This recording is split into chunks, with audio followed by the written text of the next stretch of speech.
Jack Carter, a single father, enjoys a rare, peaceful evening at home in their small countryside house. His daughter, 8-year-old Lily, plays with her favorite doll on the living room floor. Jack feels grateful for these moments, cherishing their quiet life since his wife's death 3 years ago. After dinner, Jack helps Lily with her homework before tucking her into bed. She hugs him tightly and whispers, "I heard whispers under my bed last night." Jack smiles, brushing it off as a child's vivid imagination. "It's just the wind, sweetheart," he says, kissing her forehead. He doesn't know this will be the last normal night they share. The next morning, Jack wakes up to an eerie silence. Lily's room is empty, her bed neatly made as if she hadn't slept there at all. Panic sets in as Jack searches every corner of the house. "Lily?" he calls, his voice trembling. He runs outside, shouting her name into the surrounding woods, but there's no trace of her. The police arrive later that day, asking the usual questions. Did she run away? Could someone have taken her? Jack insists none of these make sense. That night, he notices something strange. The doll Lily always carries is lying in the middle of the basement floor, a place she never goes. Jack descends into the dimly lit basement, his flashlight casting long, flickering shadows. The air feels colder here, heavy with a damp, earthy smell. He picks up Lily's doll and calls her name, his voice echoing. "Lily, are you down here?" As he turns to leave, something catches his eye. The old wooden door in the basement corner, which hasn't been used in years, is slightly ajar. Jack's stomach churns as he remembers the contractor who built the house mentioning an unusual foundation. Gathering his courage, he peers through the gap, revealing a dark tunnel leading into the unknown. Jack hesitates but knows he must explore the tunnel. Armed with a flashlight and a kitchen knife, he steps into the narrow passage. The walls are rough, carved from stone, and the air is damp and stale. Every step feels heavier, as though something unseen is pressing against him. The tunnel twists and turns, and Jack begins to hear faint whispers. "Daddy!" a voice calls, echoing faintly. It's Lily's voice. His heart races as he quickens his pace, shouting her name, but as he moves deeper, he senses something watching him from the shadows, a presence that makes his skin crawl. At the end of the tunnel, Jack finds a small room with strange symbols etched into the walls. In the center lies Lily's shoe, clean and untouched. He calls out for her again, but his voice is swallowed by the oppressive silence. The symbols seem ancient, carved with care and purpose. Jack feels a strange pull toward them, as though they're alive. He snaps a photo on his phone and retreats, his fear growing. Back in the basement, he researches the symbols online, discovering their link to an ancient cult known for rituals involving children. Jack takes the symbols to the town's historian, Mrs. Abernathy, an elderly woman who has lived there her entire life. She examines the photo with trembling hands and tells Jack the house sits on land once owned by a cult leader named Elias Blackthorne. Elias disappeared over a century ago, but rumors say he performed dark rituals beneath the house, sacrificing children to summon an ancient entity. Jack refuses to believe it but can't ignore the growing evidence.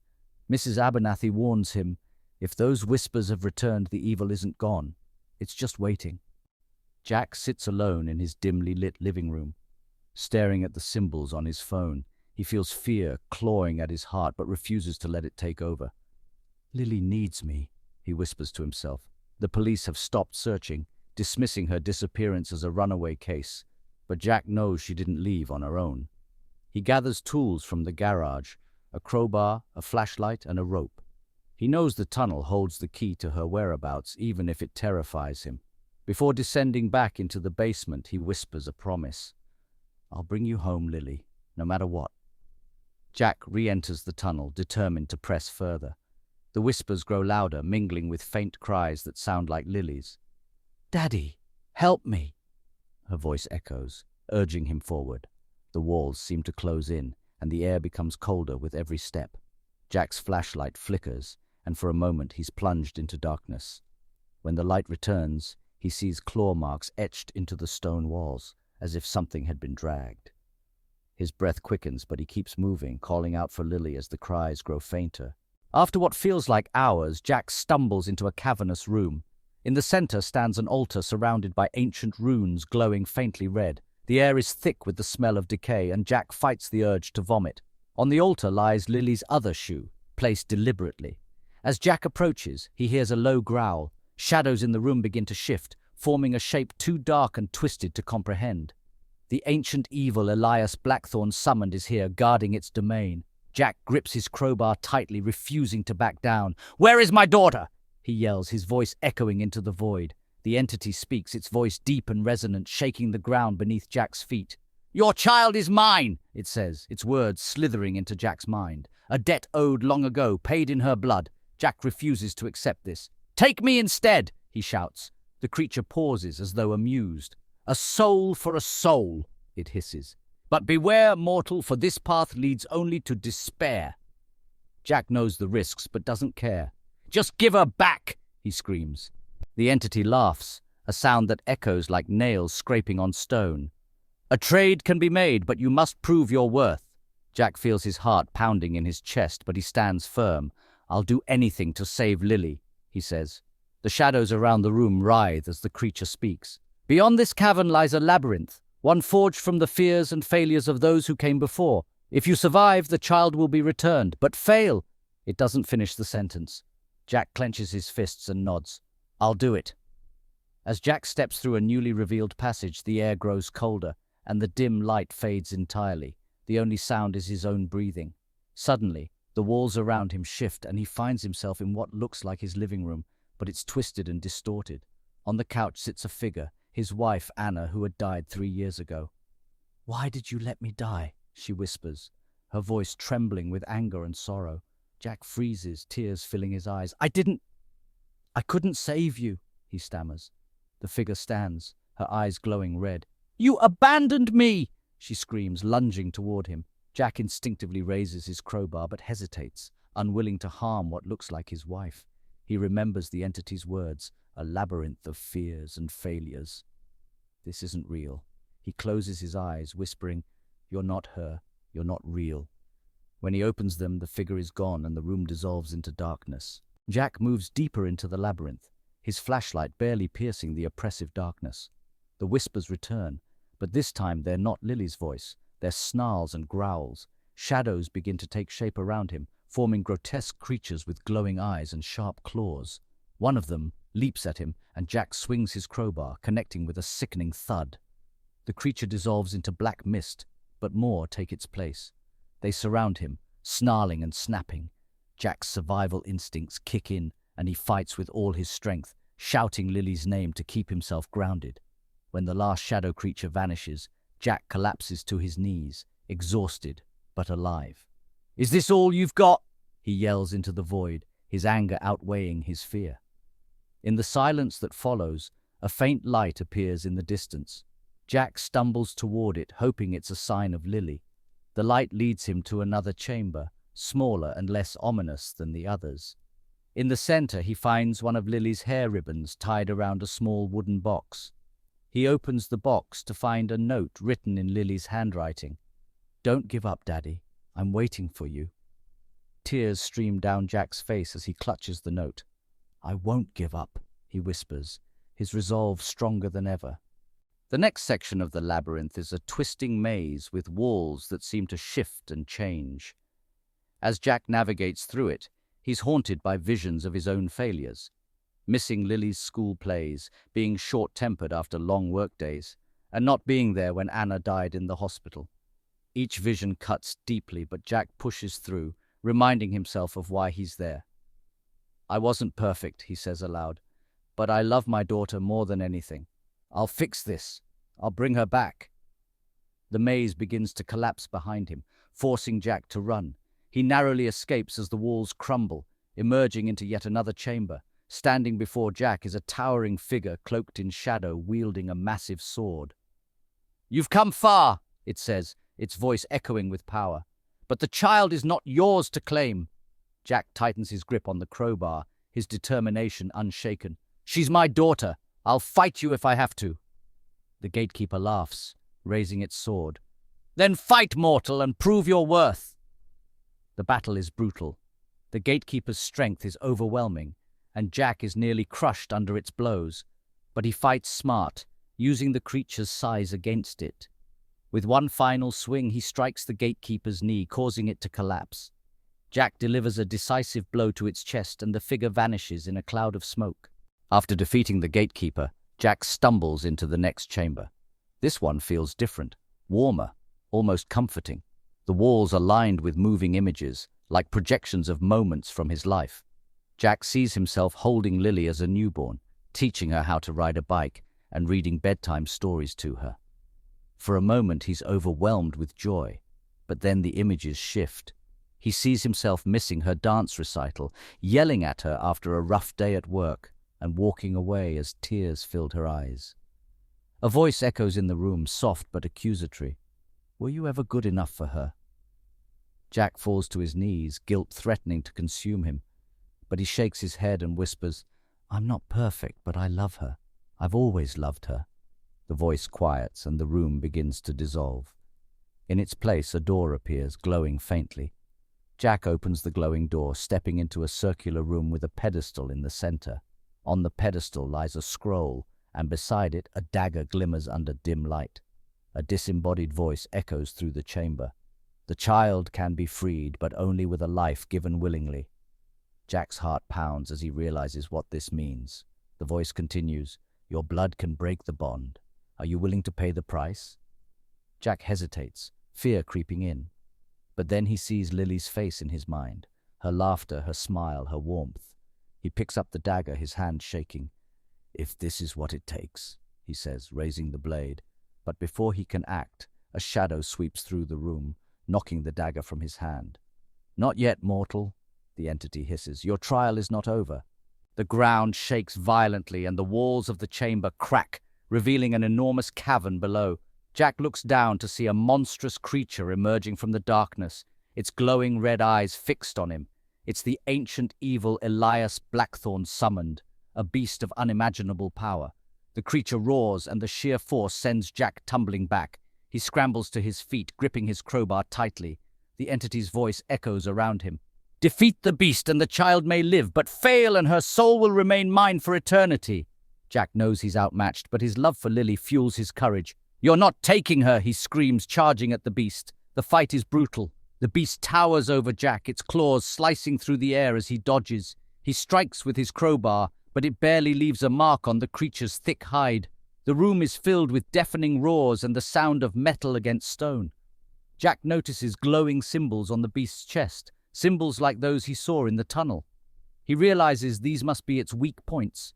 Using his flashlight as a distraction, he blinds the beast momentarily and climbs onto its back. With all his strength, he strikes the symbols, causing the creature to howl in pain. The beast thrashes, throwing Jack to the ground. But as it lunges for him, Jack delivers a final, desperate blow to its chest. The beast lets out a deafening roar before collapsing into black mist, leaving only silence behind. Jack lies on the cold ground, gasping for breath. The cavern begins to shake and the glowing door reappears. A voice, calmer this time, echoes through the room. "You have proven your worth. The child awaits." He drags himself to his feet, his body aching, and walks through the door. On the other side, he finds Lily sitting on a stone platform, her eyes wide with fear. "Daddy!" she cries, running into his arms. Jack holds her tightly, tears streaming down his face. "I've got you, baby. You're safe now." But the voice interrupts their reunion. "Your journey is not yet over. You have freed her, but the entity still lurks. Leave now and never return." Jack clutches Lily tightly, her small arms wrapped around his neck as he carries her. He looks back at the fading cavern where the beast had fallen, its darkness still lingering in the air. The voice warns him again. "Go quickly, mortal. The darkness is restless, and it will not forgive." Jack moves toward the narrow tunnel that brought him there, but the path has changed. The walls are crumbling, and shadows dart in and out of the corners of his vision. He doesn't care about the dangers anymore. Lily is alive, and that's all that matters. "Hold on to me, sweetheart," he whispers. "We're going home." As Jack navigates the twisting passageways, he hears faint whispers that grow louder with each step. The shadows behind him are no longer just figments. They take shape, chasing him and Lily through the collapsing tunnel. One of the creatures lunges at them, its claw grazing Jack's arm. He stumbles but manages to keep Lily secure. Swinging his crowbar, he strikes the shadow, which dissipates with a shriek. "Stay away!" he shouts, his voice echoing in the chaos. Lily clings to him, whispering, "Daddy, I'm scared." Jack kisses her forehead. "I know, baby, I'm scared too, but I promise we'll get out of here."